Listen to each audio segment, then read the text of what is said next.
Welcome. My name is Tracy Stevens, and this is the Healing Point podcast.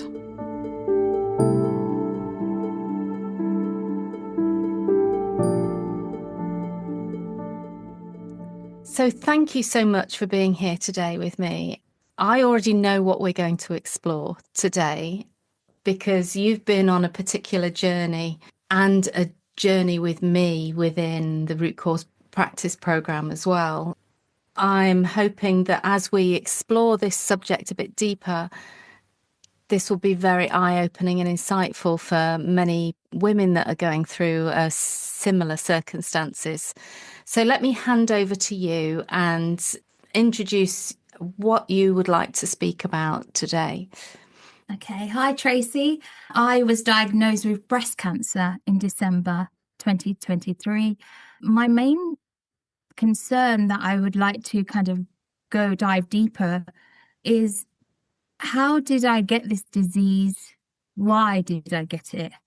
And actually go deeper to what came of it, because I'm lucky to be alive to find it, but it was in me for a long, long time. Yes, and it takes a while for our bodies to actually manifest something like a cancer. It's not something that's overnight, is it? It builds up over time. And my work is all around these incoherent and unaligned thoughts that we contain within our bodies and within ourselves that create this misalignment and really affect our biology. So it manifests as something physical. So when there's something like cancer, we're really focusing in on some really deep and harmful thoughts and beliefs that are sitting inside of us. So before we go into that, maybe I'd like to hear a bit more about just what was going on for you the year leading up to your diagnosis, and what, how things were for you in your life. Well, I had 3 holidays in 2023, which was delightful. I travelled quite a bit, but then afterwards, did I wind down how I should have? I enjoyed partying. I enjoyed socialising with friends. Also work. I was working a lot. So in coming up to the diagnosis, I was working like a daytime job, running a business in the evening, then doing your house chores, looking after everybody else. Yes. I was the child. I was supposed to be looked after. And I felt this burden of responsibilities on my shoulders, where it was always go, go, go. I got pains on my neck during the time that I had ignored. And I thought it was just, oh, it's pain, it's fine. I was getting bloating as well. I didn't know how to get rid of the bloatiness. I was still exercising, but not as much as I used to do. Yeah. Also, my legs used to swell, my thighs used to swell a lot. And like I was just walking and not being able, someone's just literally holding me back, saying, hold on a minute, stop. In my mind, there was a lot of talk. There was a lot of chatter. It was all about, I need to do this because otherwise that won't get done, or I need to prove my worth. Otherwise I won't be worthy of or successful. I need to earn money so I can buy a big house. Just to kind of be successful and being proved that basically I am, entitled to this world that I wish to live on. Yeah, and there's a lot of busyness there, but those thoughts don't sound too out of the ordinary for most people. I think most people can really associate with those ideas that, of what you want in life, of those desires, the want to be abundant, but your body was clearly responding to something that was a bit harsher than that. There was obviously some shifts and changes in your body that you started to notice? And had you been speaking to me before you got your diagnosis, the things that may have come up were with some of the swelling or the pain would be things around, are you in alignment with, what you really, really want to do? It sounds like your body is slowing you down, maybe craving a bit more space, especially when we think about bloating. So I'm wondering if those sorts of ideas resonated as you look back at that time. Were you aware of something inside of you that wasn't happy, or you weren't on the right path, or did it not feel like that at all? I wasn't happy with my life. Right. I was in a relationship that was bad, that it was all about the other person, but not me. Mm. I felt like when in that situation, I was saying no to myself a lot Yeah. and I was giving out too much. I never knew how to sit with myself and be in peace with myself. And I felt like I was on 100 miles an hour non-stop, even while resting. Yeah. This has been happening constantly for a couple of years, but it must have got drastic in a couple of years before the diagnosis. Yeah. So you were in a place where you were serving others, pleasing others. And didn't know how to say no and just be like, rest with me, with self. What do I want to do? Yeah. What should I be doing? And if I did, then it was, but I have to do this first, or I need to do this first. It was never doing my work first. Yes. Everyone else's needs are more important than mine. Yes, yeah. And when you consider those sorts of thoughts, how far back do they go? I think since I was a little child, Yeah. I've been doing things since probably the age of like 6 years old. Okay. Just been looking after other people. My mum and dad used to work every day, Yeah. and I used to be doing the chores.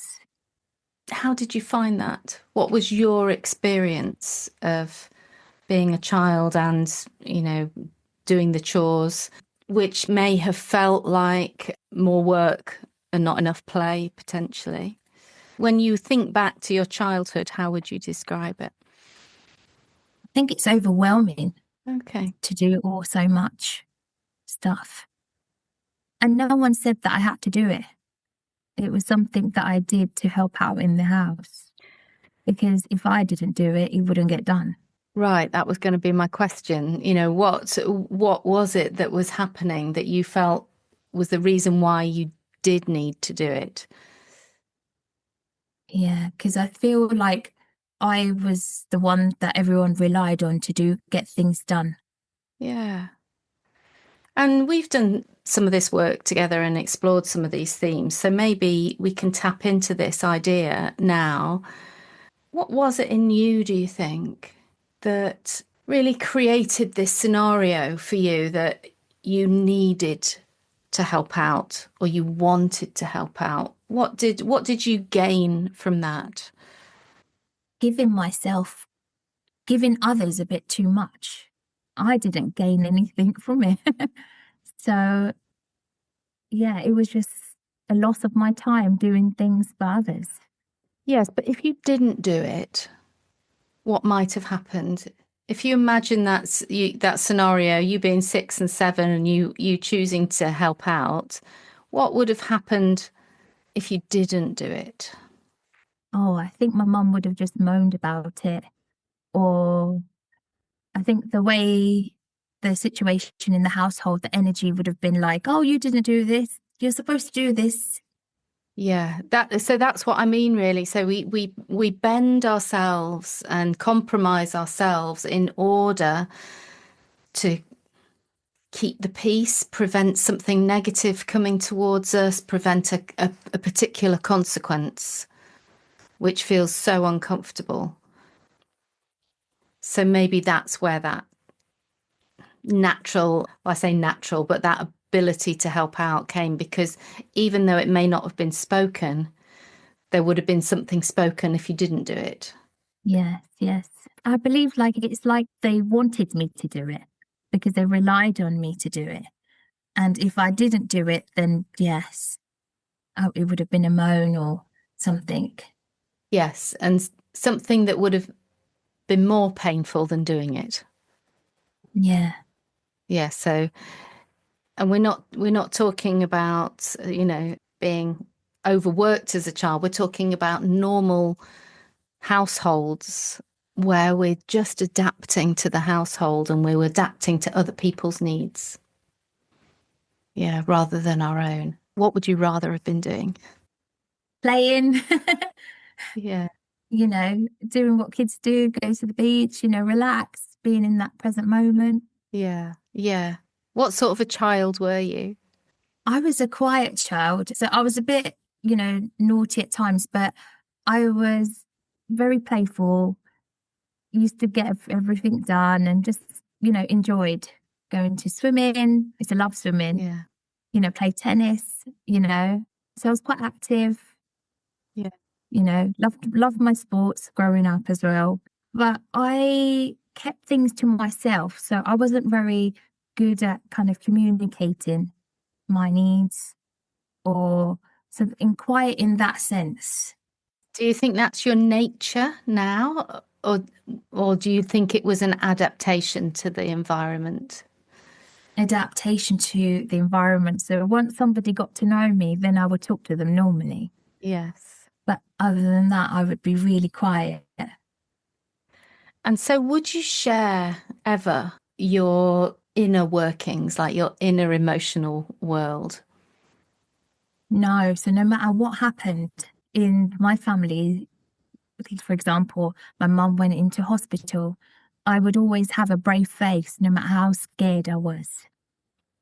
If there was, for example, a funeral in the family or something happened, I would always be the one that never shed. No one saw me Yeah. cry. And if the tears did flow, it was quickly wiped away. Yeah. And now saying that, so you've already mentioned your mum going into hospital and like bereavement in the family. So they're quite big things to happen. But, saying that, and you hear yourself saying it, how do you feel about that? Scary. Yeah. Like I feel like a chunk of me inside just be like, Yeah. what's going to happen? Yes, but without expressing that fear or without expressing the inner turmoil that was being reflected from the outer turmoil. And I'm wondering, what was it about your setup as a child that meant that you weren't able to express, especially at those really big moments, you know, big emotional, chaotic moments? What do you think was, what do you think it is about your setup? Yeah, I feel like when I did cry, my mum used to say, don't cry. Right. Like crying was bad. Yes. And I feel when these kind of things, situations come in front of you, it's like you were taught to just deal with them Mm, instead of actually sharing your emotion. yes. Yeah. So your emotion was too difficult for other people to see. Yes, yes, yes. And that is probably that's often a generational pattern, isn't it? Our parents were taught to, be seen and not heard. And I don't know if that applies to you, but certainly it does to my generations going back. For sure. And I feel like it hurts them to see you sad, so you should not be sad. Yeah, that's what we learn, isn't it? We should not be sad. We should not express what's happening inside of us and hold it all in. So it's that sort of emotional background that really interests me in terms of how we form a, a disease, how we grow it in our body. Because when we think about how we are as human creatures, naturally, it's unnatural to hold all of that in, isn't it? It's it's unnatural to not express. And I feel like I didn't know how to express. I didn't know how to Yeah. say how I feel at that time. It was like, you be quiet, so you're quiet. Mm. Yes. It just comply. We do as we're told. Yes, yes. Yes, of course. And then later in life you found yourself in a relationship where you just carried on the same pattern. Correct, yes. And I felt suppressed. I felt like I couldn't really say what I needed or wanted. And if I did, then my feelings would be dismissed or neglected. It wasn't heard. And so when you were in that relationship, how did you nurture or nourish yourself, or didn't you? I don't think I did. I didn't. And I felt like I was giving so much, but it wasn't coming back to me. I felt like alone when I wasn't there. And it was as if my voice, someone had grabbed me by the throat and be like, "Oh." I didn't know the words to speak out because it was suppression. Yeah, I would feel sad inside. My heart would go, would be like, Mm. And does that feel like it's an echo from your past as well when you think back? sure, for Can sure. you see the connection? Yeah. Yes, yes, yes. And I feel that's what I used to do often, to just not say things at that point, or not even say things after to kind of gain clarity or clarify anything. It would be just stay silent. And Yeah. when it came back again, then say it, but then I wouldn't be heard. Yes. And then you'd be like, okay, that's okay. We can, if that happens again, you know, then the same patterns follow through. Yeah, and you feel like, well, this is normal for me, and obviously, you don't know any different, so you haven't been shown any other way of being at that point. Yes. And I feel like it was like dismissed. My feelings didn't matter. Yeah. My voice never mattered. No, only what you did Only what I did. Yes, yes, yes, in terms of, being helpful, being good, being useful. yes. Yeah. Yeah, and I mean, as we're talking about it now, it feels really sad to me that you and so many other people find themselves in these situations where their voice isn't heard, and you have no opportunity to discover who you actually are or what you actually love doing or enjoy about life, because you're following a pattern that other people have created for you, like the tracks in the sand. They're already there, and you're supposed to follow them. And there's always the threat of rejection if you don't. Were you aware of that for yourself? I think the threat of rejection resonates so much. I feel like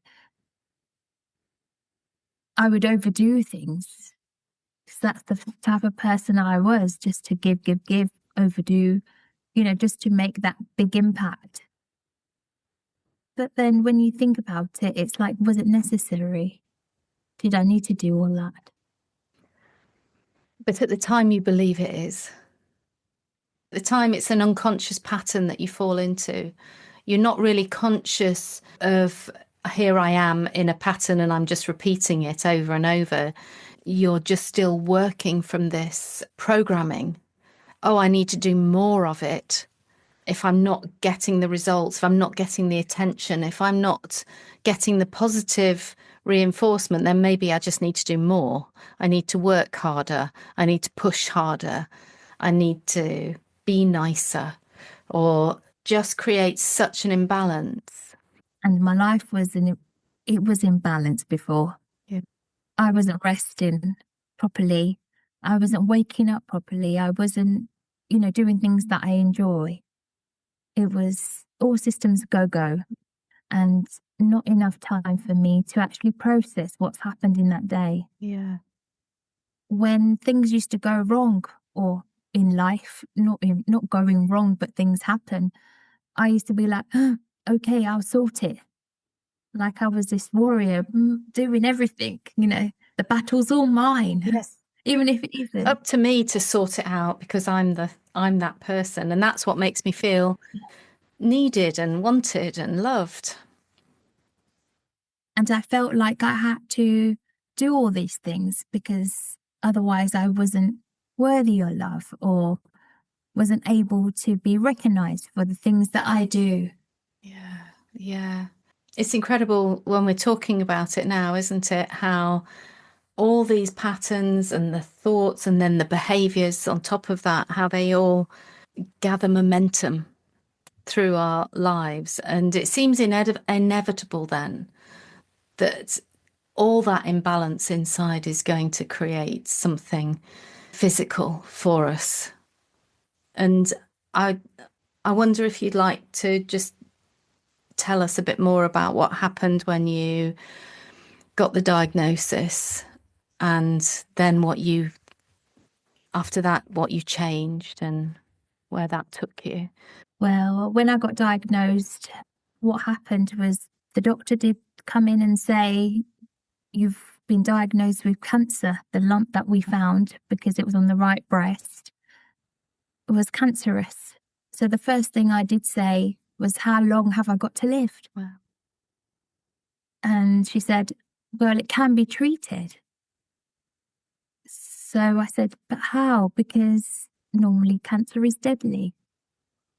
So she says, we will have to have another biopsy. And they took me to another room and they explained the type of breast cancer it was. It was the cancer in the duct. So it's called DCIS, ductal carcinoma in situ. And it was HER2 positive. So it was estrogen positive. Okay. And what happened was they went and told me, right, you go on your holiday and come back. When you come back, because I was going to Crete then, and in January, we'll start the diagnosis and get everything sorted for you. So the first thing was when I came back off that flight, the hospital was calling me to say, we need to get the MRI done to see how far the cancer is and how it's going to spread and the situation of what could go wrong and what good we could do to treat it early as possible.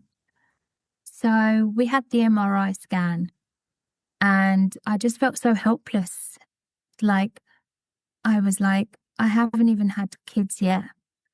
I haven't even, the first thing was like, I haven't done so many things in my life and I'm just going to say goodbye to it. Mm. Just like that. Everything's just taken away from me. So then we had the MRI. The surgeon, then we sat down, me and the surgeon, and we kind of discussed moving forward what's going to happen. So the plan was that I would have fertility treatment first, then have to get, harvest the eggs. Right. And then I would have chemotherapy and then surgery and then radiotherapy. And my first instance was like, you're going to fry me. What are you going to do? And I was really against having chemo and radiotherapy. But, I just thought we would be done. It's fine. A couple of chemos and that's it. But no, I had to have 18 chemos. 18 cycles of chemos, which was 4 was deadly ones. So the side effects was endless. And then I had injections in my legs, which was hormonal therapy. I had surgery. So unfortunately, because it was just a mass at the back, it was a big like round circle of the back of the breast. The surgeon goes that we have to take the whole breast out. However, I was lucky that I responded so well to the chemotherapy. Yeah. So by the 2 instance of the Red Devil chemo, I was okay. The cancer had gone, but obviously had to carry on with the treatment. Yes. At the start of the treatment, before they put a PICC line in me going into my heart. And that was the most painful thing. And I thought, this is when the journey's going to begin. I feel like diagnosed with cancer, it's such a life-changing illness that, it shocks you to let you know and kind of to understand that, are you living the life that you were supposed to, or you've come here to do, or, your meaningful purpose, have you kind of gone into that? Or are you just, passing life by to earn money or Mm. whatever you wanted to do? It was really sad for me to have to go through this. It's been like a journey, a wake-up call to kind of find out what really matters to me and what I want moving forward. I've changed my diet, so I eat more like fresh vegetables and fruit now. Before, I was always on the go. Yeah. So it's very fast paced of eating habits. I never used to enjoy my food. It was very like eat until you go to the next thing to do. And then it was sleep. I've never kind of laid back and enjoyed sleep, where it's okay to rest. It's okay if you feel tired. It's okay to have a nap. Yeah.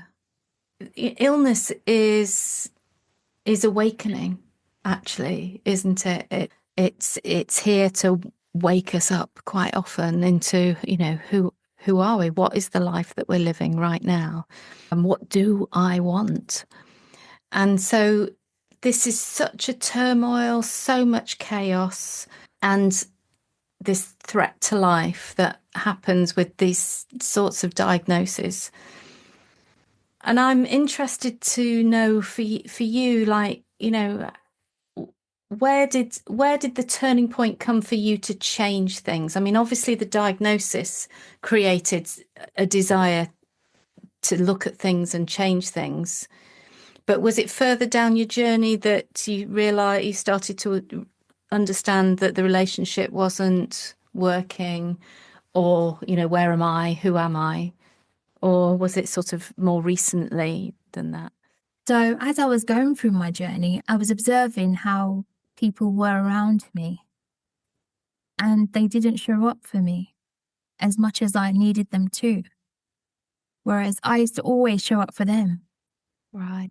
for everybody around me. And it was like they showed me their backs and walked away. Whether they did it unconsciously or consciously, it was very hard to see that I had to go to the battlefield and go through all these treatments alone. Mm. And also kind of allowing my body to do what it had to do with all those emotions, being medically induced with menopause too. Yeah. Being on steroids, having a PICC line in my arm, not knowing whether I will have a breast or not have a breast, and that's my feminine part. Mm. And even though the people around me, family, relationship, they weren't there for me, the nurses or somebody along within like the treatment would be. Yeah. And I was really fortunate to have that, because at that time, it's very hard. It's very hard. It's like someone has taken something inside of you out of you, Mm. and you just feel numb. So it's kind of like you can cry or you can laugh and say, okay, I've got this and I'm going to move on forward. Yeah. So I realized going through this treatment that no matter what I did for others, or, I had to be there for myself. And that was a hard lesson to learn, because I never known anything otherwise. Mm. But a big turning point for your life. for sure. That I've only got me for life. Yeah. There's no one else going to come. There are going to be people around to hold you, but then it's like, well, hold on. You can't get yourself in that situation Yeah. for that to happen. Yes, it's almost like you had to be broken down and into your constituent parts, and then you've put yourself back together again and said, yes, but I don't want that bit. Thank you. Exactly. And I feel now, like, everyone will say, they'll come back and say, I couldn't cope. I couldn't see you in that light. I couldn't see you in that way. Sometimes we don't know why, but sometimes do we need to know the reason why when so much has happened Yeah. and we've realized the lesson that we needed to learn to look after yourself, like look after you. You're number one. Everything else will wait.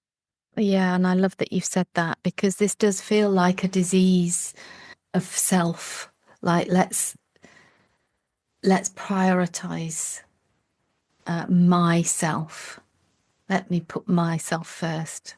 I'm always struck by how the people that I've met that have been on a cancer journey, and particularly breast cancer, are just beautiful souls, giving, giving, giving, but not giving to themselves, not putting the boundaries down, not saying this is what I need and this is what I want. Of course, they're well loved for their givingness, but ultimately it's like you said, it's you. It's I've only got myself.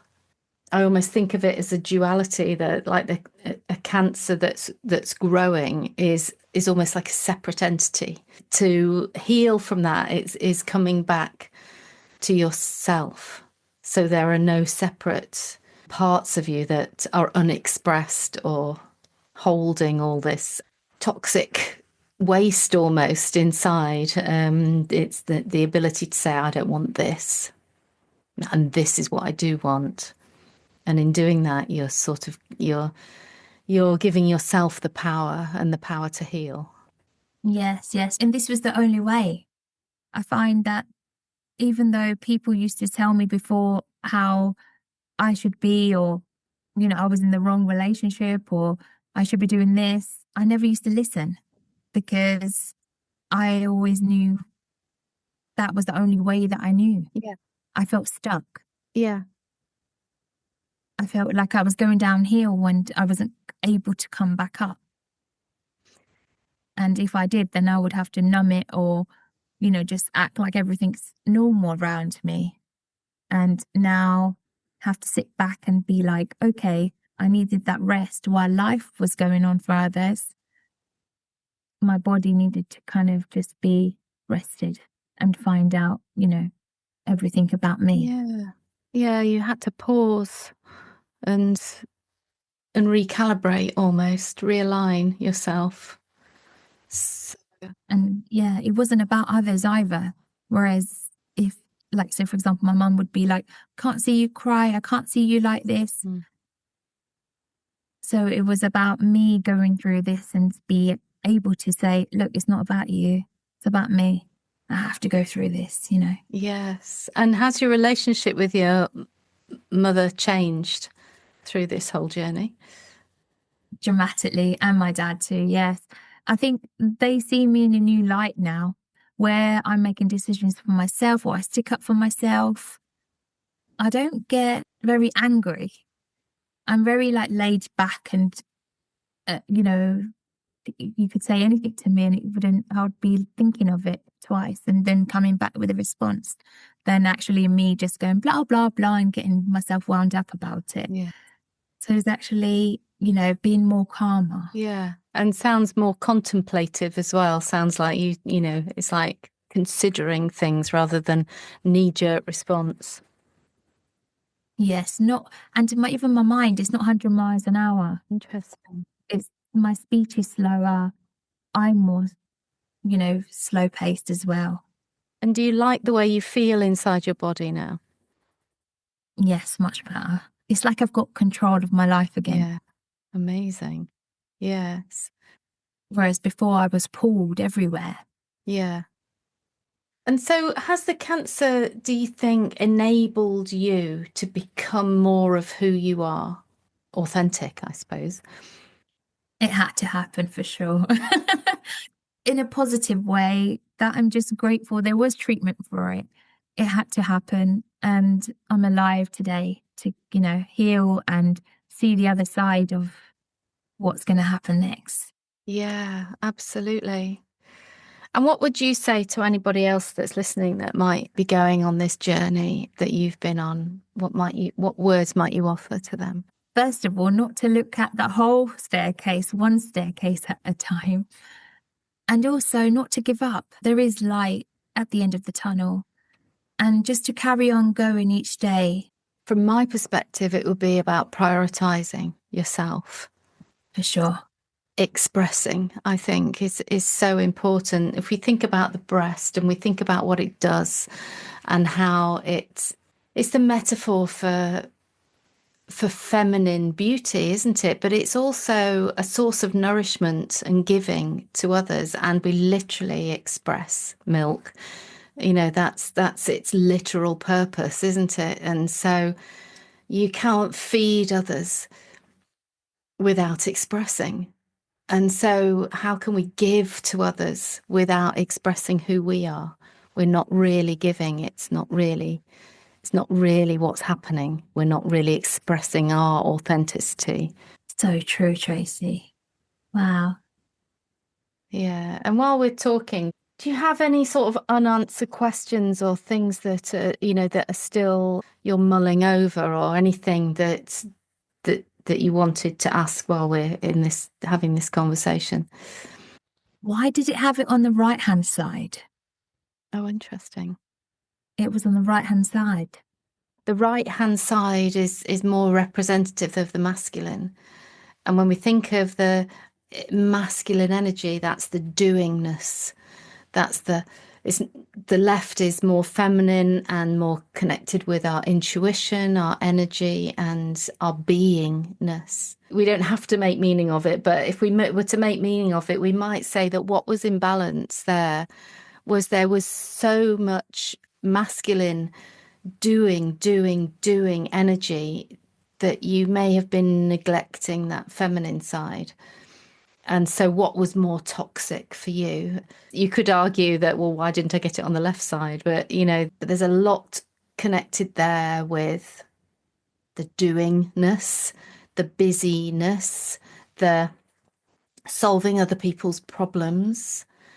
But there may be a question for you there, a bit of inquiry in terms of your relationship to that masculine energy as well. I'm aware that you were in a relationship that was unbalanced as well. Where's your power? Where's your sovereignty? Where's your authority? What happened to that? It feels like that's what may have been squashed. I keep thinking about you saying it's right at the back of the breast. It's almost like what's been shoved to the back is your ability to be you in the world. How does all that sound? That sounds truth. That's how it was. And I feel like everything, it was just exploding. I was just doing, doing, doing. There was not me. There's not enough time to be me. Yeah. And that was it. Like, I felt life was just about me working hard and getting things done. Get things done, earning money, being busy in the world, and after all, that's what you were modelled. As a child, yes. Absolutely. So there are so many patterns that we fall into. And the other question is nourishment. There's such a beautiful connection here between breasts and nourishment and nurturing and how we nurture ourselves. So there's a lack that happens. I mean, I think it happens really throughout, the wider population, with not nourishing ourselves with the feminine side, the rest, not being balanced, stepping into this role of doing. So Yeah. And in terms of your future, I mean, how are you feeling now about what's to come for you? Excited. Yeah, it's going to be a future where I come first and make things happen with nothing holding me Yeah. back.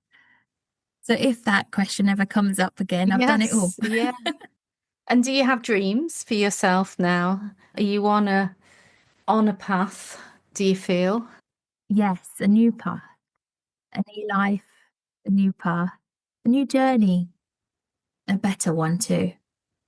Brilliant. Well, thank you so much for this conversation. I really appreciate it, and I hope others will be able to draw something for themselves out of it. Thanks so much, Tracy. Thanks for listening. If you enjoyed this, you'll find a lot more content on my Instagram account at thehealingpoint._. If you have a question you'd like to explore and are willing to take part in the podcast, you'll find all the information you need on my website, which is www.tracystevens.org/podcast. Thanks, and see you soon.